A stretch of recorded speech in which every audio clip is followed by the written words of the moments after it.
अस्सलामुअलैकुम ख्वातीन व हजरात, आप सबको खुश आमदीद कहते हैं मुस्लिम डायरीज प्लेटफार्म पर, जहां हम इस्लामी तारीख, तालीमात और शख्सियात पर रोशनी डालते हैं।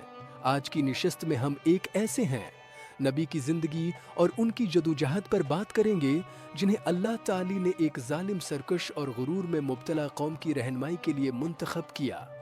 ये कौम ताकत में बेमिसाल थी, लेकिन रूहानी तौर पर शदीद गमराही का शिकार थी।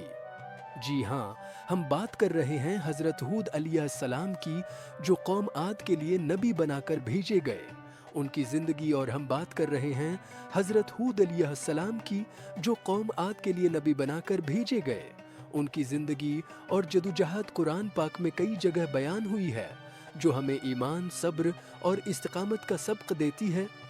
कौम आद का तारुफ हज़रत हूद अलैहिस्सलाम की बासत कौम आद में हुई। ये कौम अपनी ताकत, माल व दौलत और तामीराती महारत में मशहूर थी। कुरान पाक में कौम आद का जिक्र इन अल्फाज में हुआ है, क्या तुमने नहीं देखा कि तुम्हारे रब ने आद के साथ किया? वो अर्म के लोग थे, बड़े सुतूनों वाले। सूरहुल फज्र 6-7। कौम आद का इलाका मौजूदा यमन के करीब वाक़ था, जिसे अहकाफ कहा जाता है।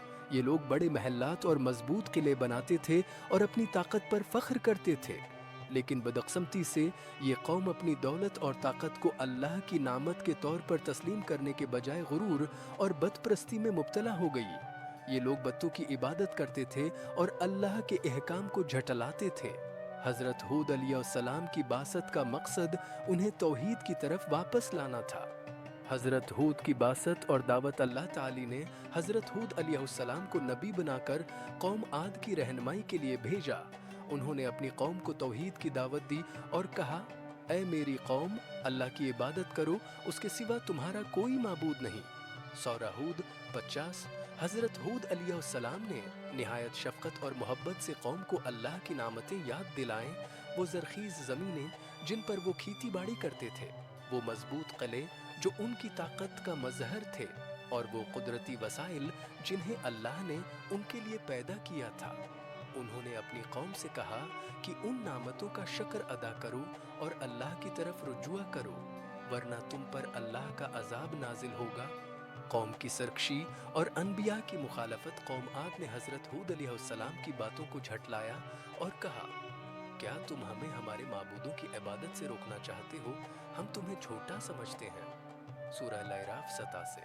ये लोग इस कदर मगरूर थे कि उन्होंने अपनी ताकत को सब कुछ समझा और कहा, हमसे ज्यादा ताकतूर कौन है?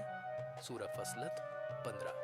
हज़रत हूद अलैहिस्सलाम ने उन्हें बार बार समझाया, लेकिन वो अपनी सरकशी पर कायम रहे।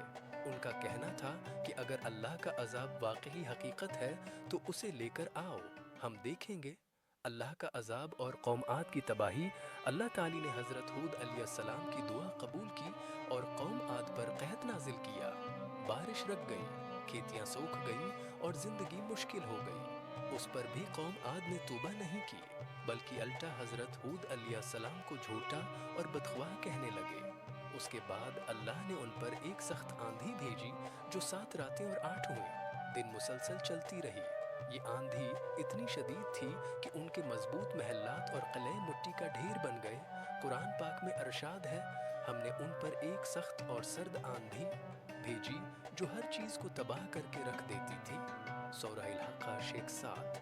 हज़रत हूद अलैहिस्सलाम और उनके पैरोकार उस अजाब से महफूज रहे, क्योंकि वो अल्लाह के हुक्म पर अमल करने वाले थे।